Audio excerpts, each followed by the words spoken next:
It's a rare look at the outskirts of Donetsk, where some blocks appear frozen in time, scarred from a deadly 8-year war that threatens to erupt again.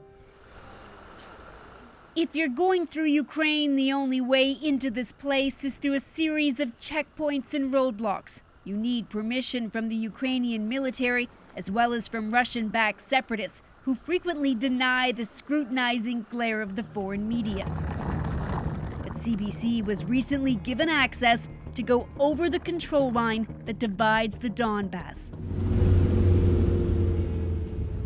We're finally driving into Donetsk after spending about 8 hours at the border crossing. It's one thing to get permission to come to this area, but actually going over the border is really like a gauntlet. During our time in Donetsk, we were accompanied by an escort, including in villages near the front line, like Oktoberskaya. This community saw some of the heaviest fighting, and in a nearly deserted street, we met Mikhail Kravchuk, who was on his way to feed some chickens. His house is on this block, but he and his wife don't live here anymore. He says they stayed as long as they could before they were forced to run for their lives during the intense fighting back in 2014. Is your dream to one day be able to live in the house again? Таких вопросов не задавайте, потому что нервы разбиты. As he leads us into the yard, he points to more damage from a rocket that was fired nearby in 2015. In the back, he shows us how he had to crouch behind a metal sheet during another attack. Что могло тут меня и уложить, и уже давно не было. Бог сберег, значит, кому-то еще нужен. Scattered around are shell casings because even amid a war, he's a practical man, and he uses them to collect water for his garden. One of the ways he's trying to rebuild his fragile life. Inside his home, pictures of his sons. The oldest died while trying to flee during shelling. О мирной жизни, чтобы мы жили как прежде. Начинаю сомневаться. Чем дальше, тем что просто я хочу вернуться, чтобы умереть здесь. Most of the destruction in Donetsk happened during the early days of the war.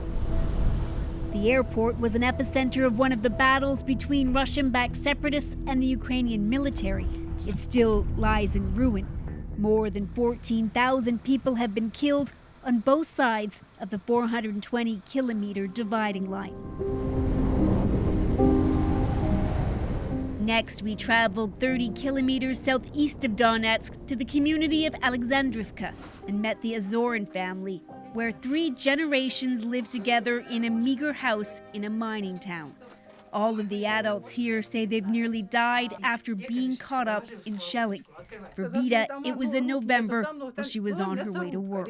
Вот эта земля, она мерзла, она вот это все сыпет. С этого огонь какой-то взрывается, и вот это сыпется. Я не могу вам объяснить, вот этот, ну это жутко, конечно. Then a month later, her husband, 52-year-old Pyotr, was hit by shrapnel. He had surgery but was told 20 pieces are still embedded in him. Осколок в ноге, вот нога-то погано сгинается. Ходить не могу. But some scars aren't as visible. 5-year-old Yaroslav doesn't speak much. His family believes he's traumatized by the war going on around him. Перестала Украина стрелять. Та сторона тоже страдают. Те тоже страдают люди на той стороне. Там тоже так само мирные жители погибают, как и мы. Их тоже там жалко. The war and border have divided families in the region and left Donetsk more isolated.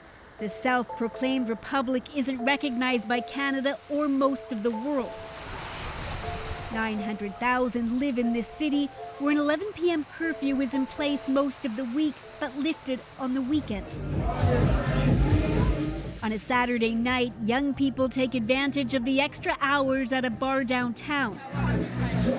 While most wanted to enjoy their evening and not wade into the contentious topics of politics and war, a few told us they don't like living here and would leave if they could. Самое страшное, это, самое вот то, что вот на обычных мирных жителей, да, это то, что вот нет перспективы, мы оторваны от мира, мы отстаем там на больше, чем на 20 лет, просто мы отстаем от развития всего мира. Россия играет, конечно, в этом роль, но это просто мнение жителей, которые живут. Но Украина тоже не просто так отдает нашу республику. She told us she wants to move to Moscow soon. And nearly every day of the week, buses full of locals return from Russia, where residents have picked up newly minted Russian passports. Here, the connection and influence are obvious and everywhere. The Republic's flag flies beside Russia's. Signs around the city boast of a Russian Donbass. Абсолютно большинство наших граждан хочет быть как можно ближе к России. The leader of the Donetsk People's Republic, Denis Pushilin, told us he wished the region went the same way as Crimea. By that he means voting to join Russia, even though most of the international community saw that referendum as illegitimate. We also asked what kind of help Russia is now giving to Donetsk. Вынуждены самостоятельно защищать свои границы, но нам было бы это крайне сложно сделать, если не было бы гуманитарной, а позже и на протяжении всего пути еще и политической поддержки со стороны России. He insisted there are no Russian troops on the ground here. As for the troop buildup near Ukraine's border, he dismissed fears of a large-scale invasion. Most here aren't panicked by the prospect either, because they've been resigned to the conflict around them. Before we leave Donetsk, we visit the apartment Mikhail Kravchuk and his wife Natalia are renting. The smell of fresh cake wafts through the air in their cozy kitchen. But beneath the smiles, the pain is still raw. Разве мы могли подумать, что мы доживемся до такого возраста, дожили, сделали? After being married for more than 50 years, they just want to be able to move back to their home. Вот закончу ремонт и будем перебираться. Если, конечно, не будет эскалации, которую грозятся сотворить. А так мы всей душой там.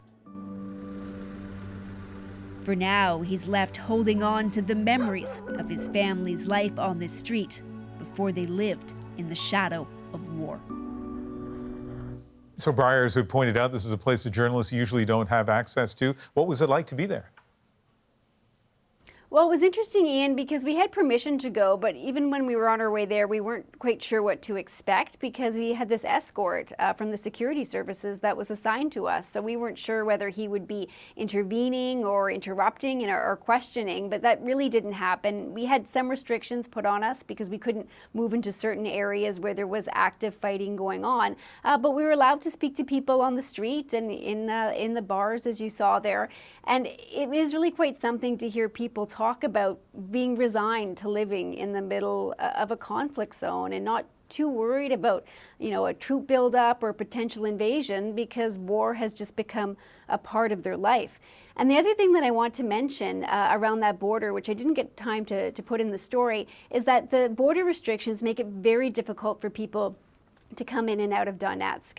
Not only do they need permission from the military and the security services, but COVID has also played a role too. That border crossing that we were at in 2019, there were 7 million crossings a year.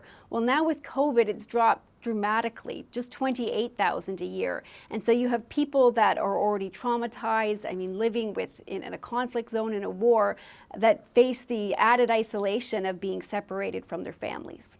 Yeah, the impact of this pandemic everywhere. Thanks, Breyer. You're welcome.